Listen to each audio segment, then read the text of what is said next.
parti. Voilà, mesdames, messieurs les membres du conseil de notre zone de secours Val-de-Sang, je vous propose d'empoigner l'ordre du jour de notre conseil de zone de ce 30 avril 2021. Il est 7h30, nous pouvons donc démarrer avec les décisions de l'autorité de tutelle au point 1. Y a-t-il l'une ou l'autre observation sur ce point, Monsieur Bobo?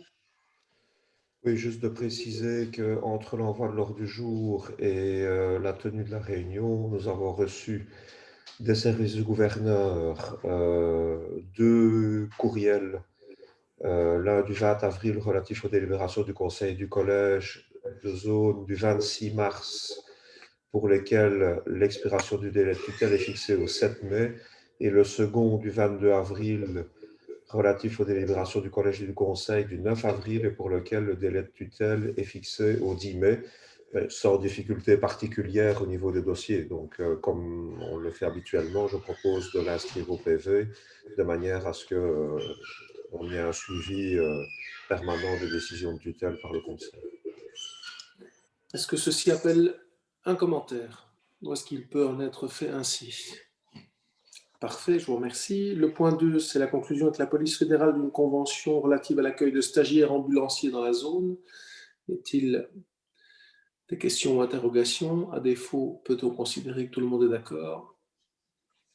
Je vous remercie. Le point 3, c'est la conclusion avec la commune de Sambreville d'une convention générale de collaboration dans le cadre de l'encadrement des prestations de peine de travail autonome ou de travail d'intérêt général. Y a-t-il à cet égard des remarques? Non, je vous remercie. Le point 4, c'est l'adoption d'actes authentiques du comité d'acquisition qui concerne la cession du terrain de Fosse-la-Ville à la zone de secours en vue de la construction d'une nouvelle caserne des pompiers. Y a-t-il des observations? Je pense que tout ceci s'inscrit dans la droite ligne de nos discussions antérieures et que tout ça a déjà été amplement débattu.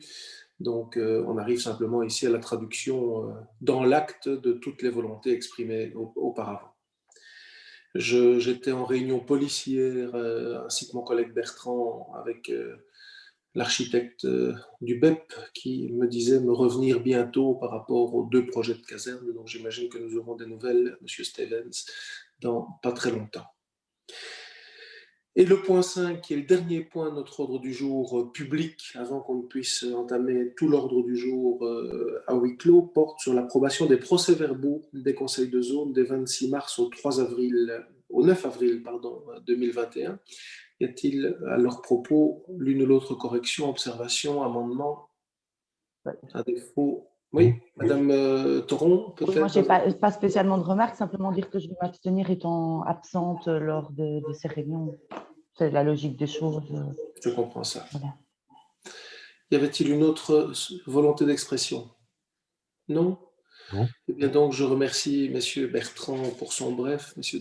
Delforge pour Mété, M. de Bilderling pour Fosse-la-Ville, Mme Thoron pour Gemep-sur-Sambre et M. Mabille pour Floref. Voici qui clôt la séance publique de notre conseil de zone. Merci à tous pour votre présence matinale et merci à notre colonel et à notre secrétaire de zone.